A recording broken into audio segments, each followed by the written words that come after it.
Bom dia, a graça e a paz do nosso Senhor e Salvador Jesus Cristo.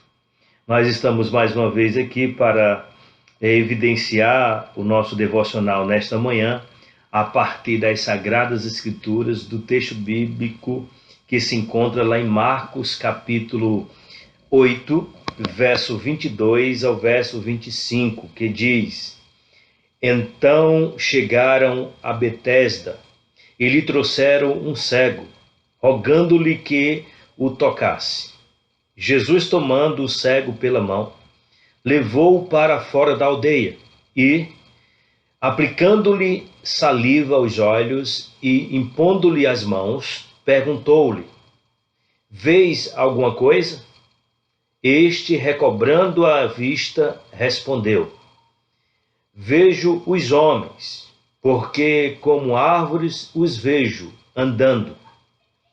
Então, novamente, pôs as mãos nos olhos, e ele, passando a ver claramente, ficou restabelecido, e tudo distinguia de modo perfeito. Vamos orar nessa ocasião. Senhor Deus e Pai, é em Jesus Cristo, teu Filho, que te rogamos, Senhor. É em Jesus Cristo, teu Filho, que exaltamos o teu nome. É em Jesus Cristo, teu Filho, que te rendemos graças nessa manhã. E te pedimos, nesta ocasião também, que tão somente que o Senhor use de misericórdia para com todos aqueles que irão nos ouvir, irão nos ver através desse vídeo. Ó Deus, e antes que o Senhor abra os nossos olhos físicos, ó Pai, que o Senhor mesmo, mediante essas misericórdias, possa abrir os nossos olhos espirituais, para que possamos enxergar a Tua perfeição em nossas vidas, Senhor. Nós louvamos e engrandecemos o Teu nome, em nome de Jesus Cristo, Teu Filho. Amém. Uma coisa que nós precisamos compreender da parte de Jesus Cristo, nosso Senhor, o Verbo que se fez carne, o Deus encarnado, é que ele nunca deixa nada incompleto. E nós vemos essa descrição exatamente aqui, na cura de alguém que era impossível ser curado, no tratamento de alguém que era impossível ser tratado da sua doença e ter êxito, pois nós estamos exatamente na passagem do cego de Betesda, onde esse homem foi trazido por outros homens, foi trazido até Jesus, e aqueles que trouxeram até Jesus apenas pediram para que ele o tocasse. Mas a pergunta que não quer calar é: qual é a cura para então a doença que, por sua vez, seria incurável? Qual é o meio certo para essa cura, diante do texto que eu acabei de mencionar, o que acabamos de mencionar, para essa doença incurável? Pois estava diante de Jesus alguém incapaz de ser sanado por si só. Mas nós vamos ver, quando nós perguntamos qual então é a cura, qual então é o meio para essa cura, nós vamos compreender a sinceridade do coração desse homem, a honestidade no falar, no responder ao próprio Senhor e Salvador Jesus Cristo. Então, quando nós perguntamos qual é a cura das nossas doenças ou da doença dos nossos corações, quando nós perguntamos qual é o meio, para que essa doença seja sanada, sarada, nós vamos compreender, segundo o texto bíblico, que é ser honesto e responder com sinceridade e com verdade, responder ao Senhor. Responder a pergunta que Jesus faz. Porque, irmãos, digamos que, e você que está me ouvindo, digamos que você já foi alcançado pelo poder de Cristo Jesus, mas você ainda está caminhando, você ainda está trilhando um caminho numa terra estranha. Você não é deste mundo, mas você está vivendo dele. Você não é deste mundo, mas as implicações desse mundo, os vendavais desse mundo vêm até sobre sua vida. E como você tem se comportado? Será que eu e você não precisamos ser curados todos os dias? Será que eu e você não precisamos que aquilo que ofusca os nossos olhos sejam tirados todos os dias? Responda isso com honestidade. Seja sincero mediante essa pergunta. Porque se Jesus nos fizermos essa pergunta, nós precisamos ser honestos para responder com verdade e sinceridade todas as perguntas que ele faz. Assim como este homem, como este cego. Veja, Jesus voltou-se para este homem e lhe perguntou: vês alguma coisa?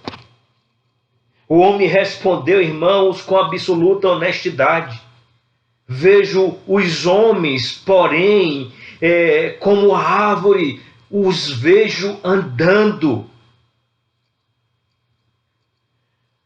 O que o salvou da situação foi sua absoluta honestidade, porque nós vemos aqui, irmãos, um tratamento progressivo. E todos nós passamos por esse tratamento.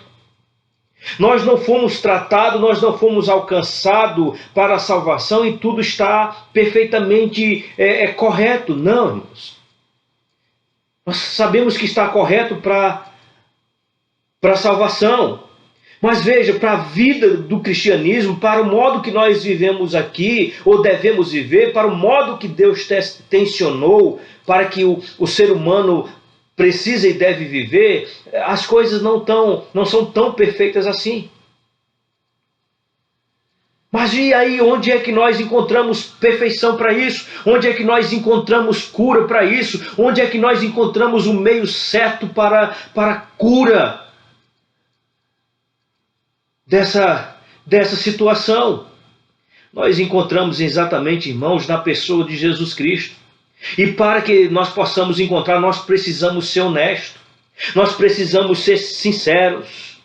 Porque agora nós precisamos nos perguntar em que pé nós estamos. Agora nós precisamos nos perguntar, será que nós estamos vendo precisamente?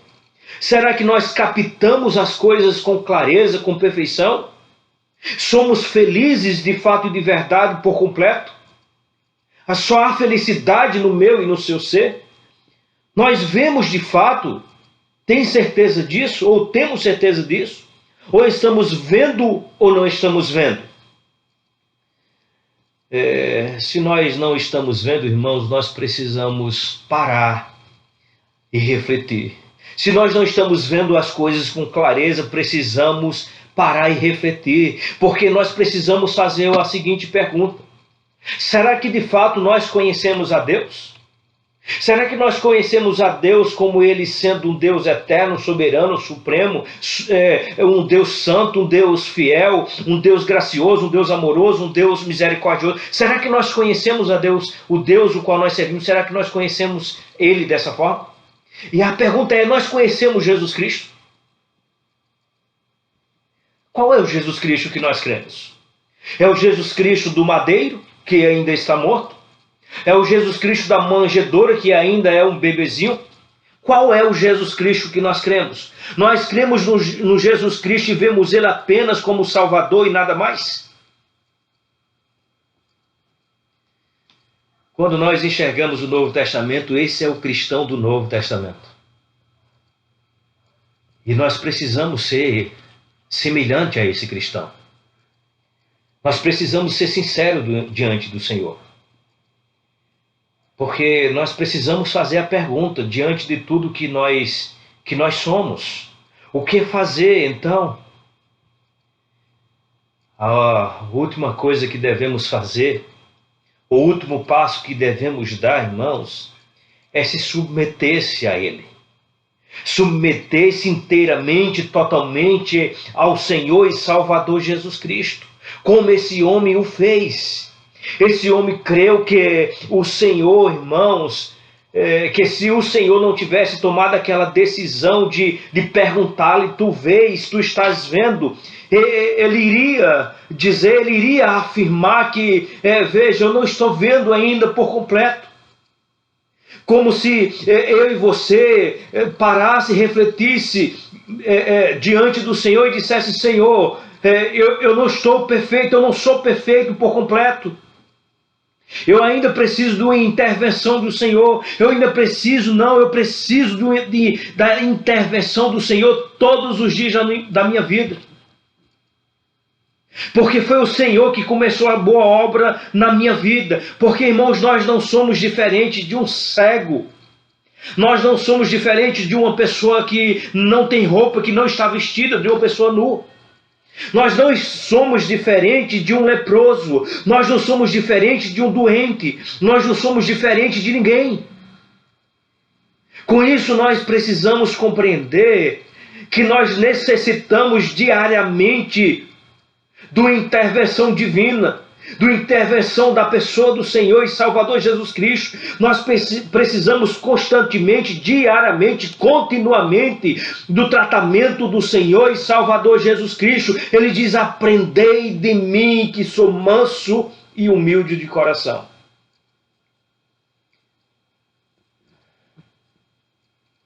A palavra do Senhor diz que nós éramos piores do que cego, do que nu e do que o leproso. Nós éramos mortos. Mortos. Nós não víamos, nós não falávamos, nós éramos apenas mortos. E Ele, Jesus Cristo, nosso Senhor, na cruz do Calvário, redimiu, ou seja, nos deu vida e vida em abundância. Nós temos vida nele e nós precisamos continuar vivendo nele, para a glória dele. Antes eras trevas e vivia como filho das trevas, hoje sois luz. Então andai como filhos da luz. Este é os escritos do apóstolo Paulo à igreja de Éfeso, os dos Efésios. Nós precisamos de uma intervenção do Senhor diariamente. Nós precisamos viver na dependência de Cristo Jesus diariamente. Nós precisamos da sua misericórdia diariamente. Então, diante disso, eu e você precisamos nos empenhar em nos agarrar com esse Cristo verdadeiro. É Ele que começou a boa obra na minha e na sua vida. E é Ele que irá completar a sua boa obra. Que Deus nos abençoe graciosamente e que suas ternas misericórdias continue sendo a causa pelo qual nós não somos consumidos. Que Deus nos abençoe. E agradecer-te por tua